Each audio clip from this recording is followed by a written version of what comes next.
Gems and jewels, gems and jewels, gems and jewels.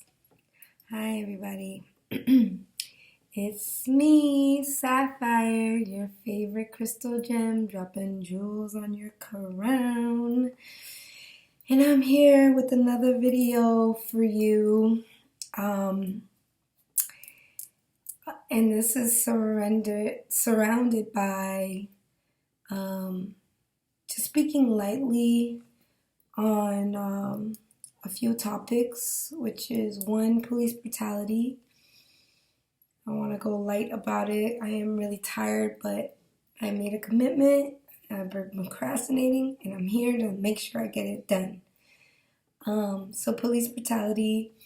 I also have some requests of a good friend of mine who's two good friends of mine who are in need of medical care and support.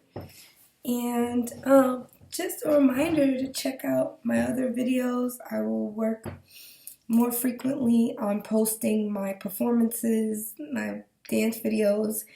I would use my Instagram and TikTok to post them more often, but I do want to create traction and, get paid as a YouTube content creator here on YouTube. So, yeah, just keep an eye out. I hope you liked the last video. It's my full performance at a show, and I'll keep doing that here and there.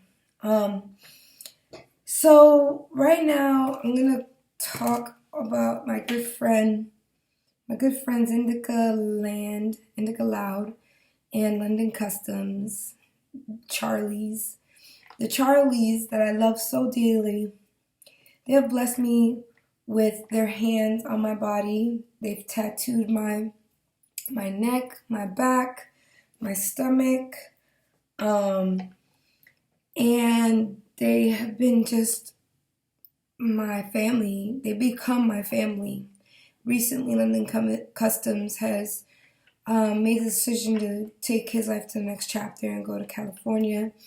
And as the rider that Indica is, she was on her way with him, driving across the country, and their car flipped several times, crashed, and now my sweet dear friend, she's in the hospital here now, back in Massachusetts, but just in severe, urgent, deep care. I don't know how London is doing, and I haven't got much information, but I'm going to keep looking. So please put your prayers up. I'm going to take a moment to say a prayer. Divine, please put your arms and angels around our family, the LC family. May they be restored and loved, and all the dollars that we are calling in to pay for their surgeries, their care, move and flow with abundance. They have poured into the community, to the world, with their heart and their art and their mind and their spirits, and they're so divinely favored. I know you choose them for their story to tell, for their lives to live. Please, Divine, guide me to whatever I can do to help be there, support them as well, even if it's just here sending in prayers with my Vibe Tribe on this channel. Thank you so much. No weapon formed against them shall prosper. No weapon formed against you all shall prosper, and no weapon formed against me shall prosper. We return the enemy to sender, and may they move on. Ashe, Amin, and so it is. As above, so below, as within, so without. Thank you, Yamaya, Obatala, Oshun, Olokun, Ogun, Oya, Alegua, and all the other amazing gods and goddesses, deities, the tribes of healers. Ashe. Ooh, oh, man. So, like I said, I'm going to keep this video light and short. I do this because hopefully it becomes meaningful to people one day, and even if nobody's watching, I really like it. I like that I get to be sacred in a free public space, in this public platform. You know, a few people are starting to pick up, which is really cool. But I'm not in a rush because, so I work as an assistant director in a group home through the YMCA. And it ain't easy. It's a lot of work. And it requires me to work with young people under 18, some that are 18 as well. But I'm working with young residents that are working towards independent living. And right now, I am undergoing evaluation through the early education and care in Massachusetts. And that was because I did a fingerprinting testing. And what came up was my police report of 13 years ago. And right now, I just submitted like a Corey, verification. They just want to know what happened, why it happened. And I want to thank my community who came together, and I gave them the template. And this is a standard template I'm going to read to you. But I'm going to choose a letter at random, and I'll show you. Like, most of these, you can't really see it. No, you can't see it.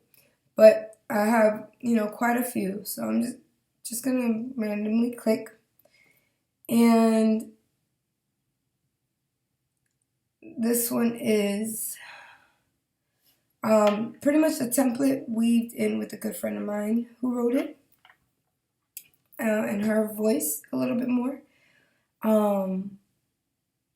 If you've seen my rage video, then you'll know that this is like a continuation. I have more healing to do around this.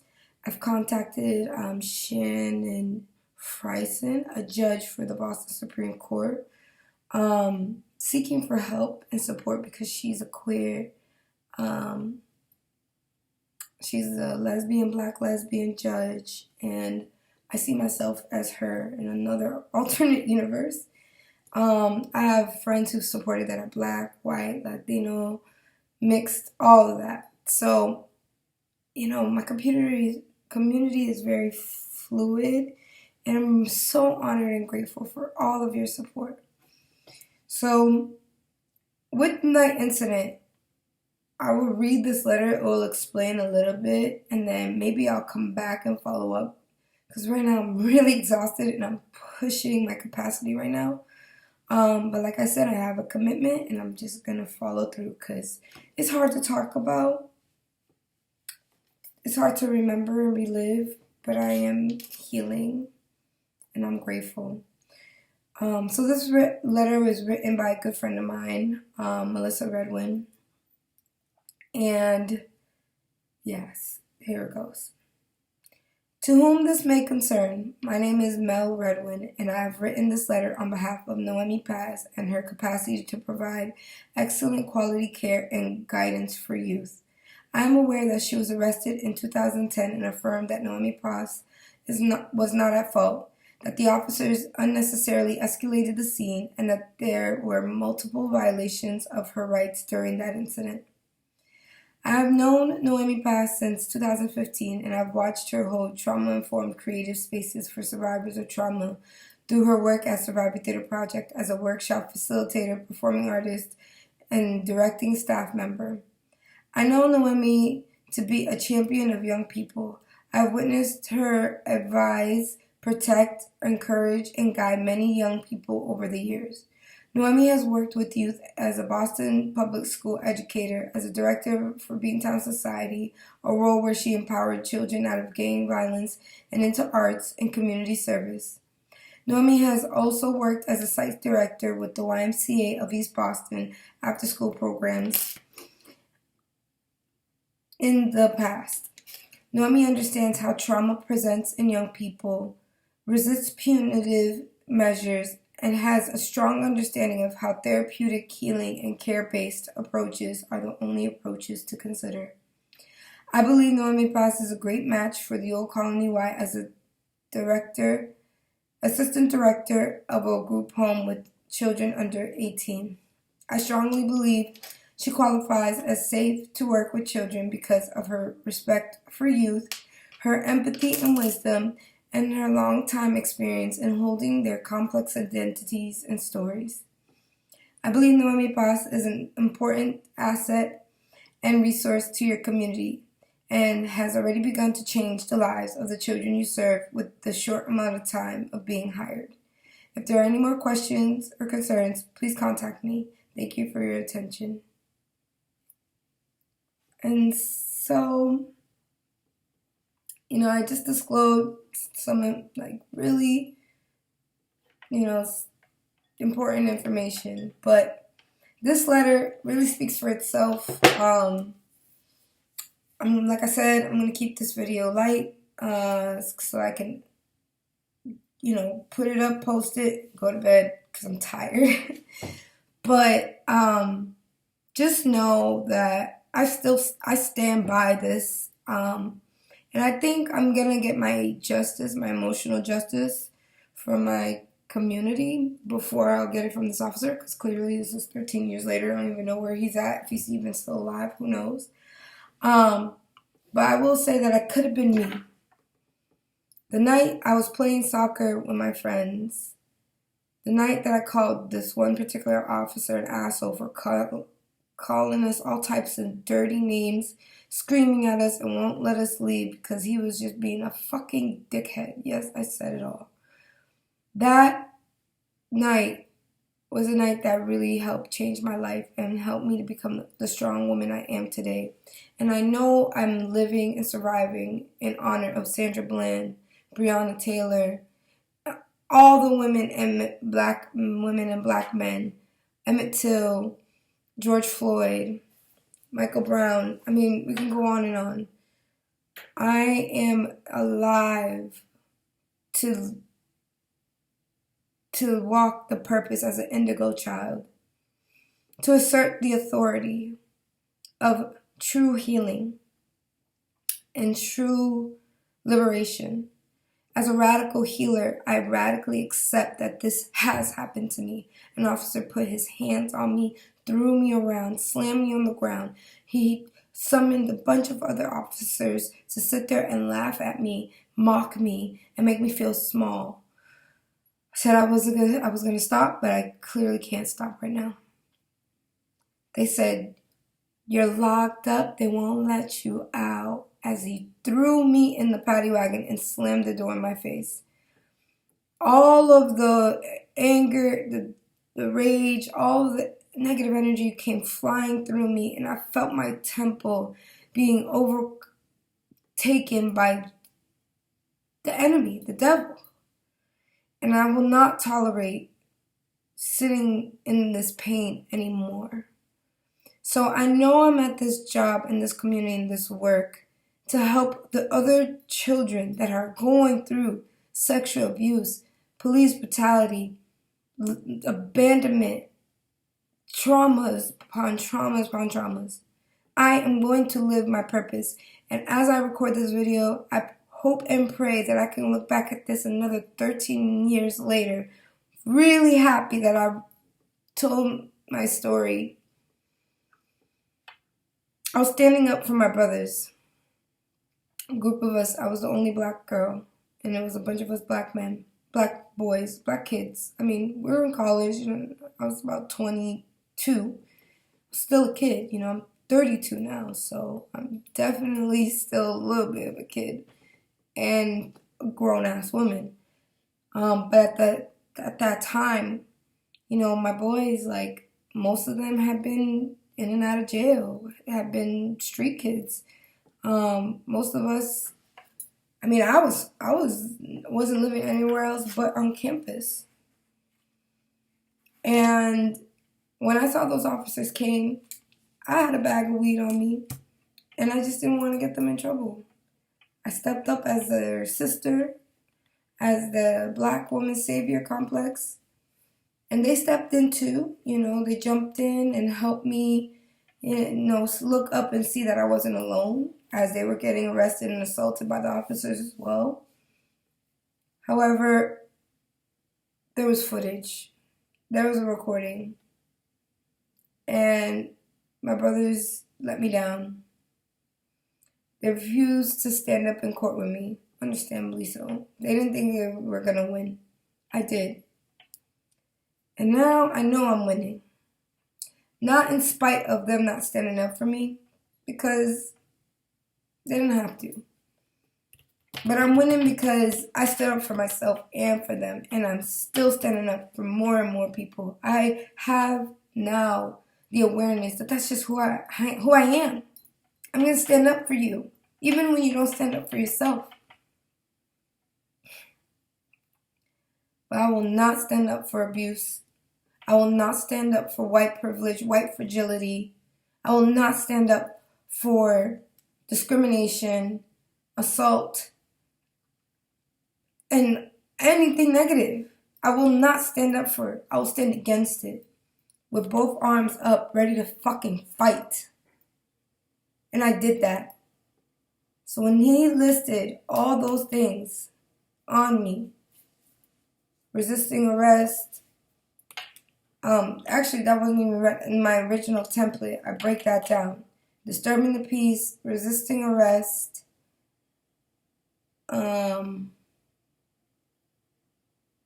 trespassing in a public park,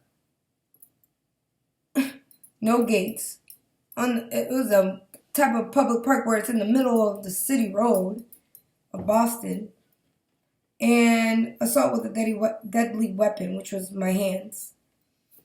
So the judge, after going back and forth, following up with the court hearings, and having a terrible public defender, he just sat there quietly while I stepped up.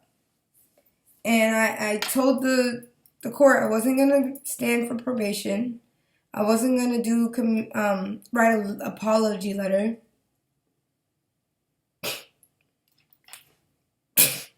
You fucking thought. And when they told me I had to settle for community service, even that was a blessing. Because my college stepped in, which also wasn't written in the letter. But so let me clarify. Thankfully so, my sister and friend Mel wrote the letter in her real voice, in her perspective and points. I created a template to inform everyone who doesn't really have the full context of my story, of what happened. But I went to New Orleans to help rebuild homes. And as an alternative spring break with my college, they stepped in. Well, actually, one woman, she stepped in and said, well, I will write a letter on the behalf of the college to say that you use the 60 hours for this trip. So instead of having to find a place to do community service and, pick up trash on the side of the road, I was picking up houses.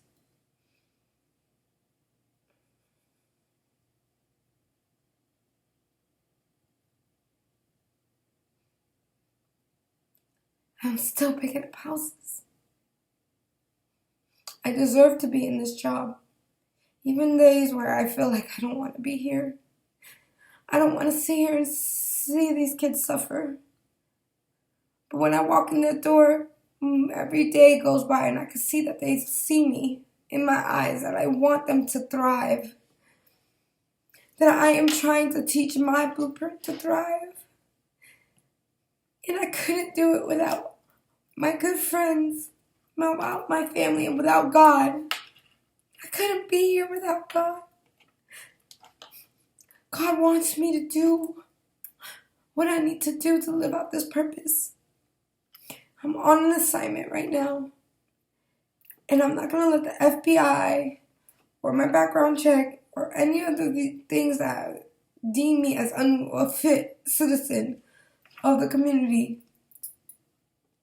And I have clearly any shame to tell my story. So if you're out there, a survivor of police brutality, I'm with you. I love you. And I'm so glad you made it. And if you've lost someone due to police brutality, I'm here to say that they love you. They thank you for remembering, for holding them in your heart.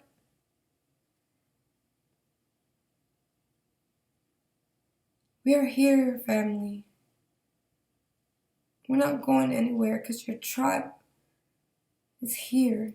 Your vibe attracts your tribe.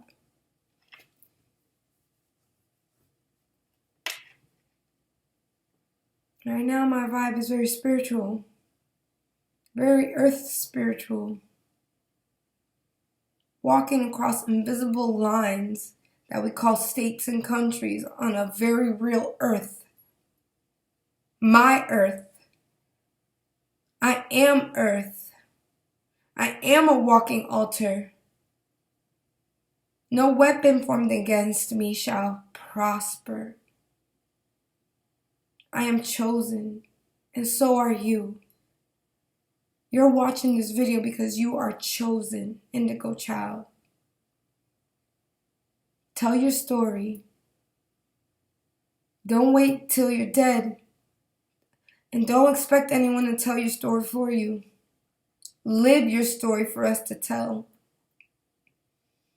I started my program for 8 years called SOS Sharing Our Stories, cultivating Juneteenth events every year, centering and focusing and supporting Black queer survivors. I made it, and I'm still making it, because creation continues. It never ends.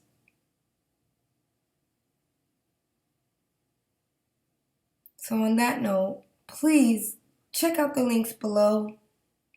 I got some good articles, videos, on the link below. In my description, I have my website, to my music video, to my newsletters, to my events calendar, just a bunch of different things. I know now that I needed to be in this time, moment, and space to record this video so that I can just breathe, go into bed, and wake up saying, I did that. I'm doing it. I'm doing it for my people. I'm doing it for my ancestors. I'm living their wildest dreams. And with you. And to my loving partner, I hope you watch this one day. I hope you're watching this. I'm so excited to build a family with you. I'm so excited to live out the legacy that we have been walking on our path. I love you. I miss you. Please come back home. In this physical realm. And I hope you could feel me wherever you are. May we meet again. Because love wins. Love always wins.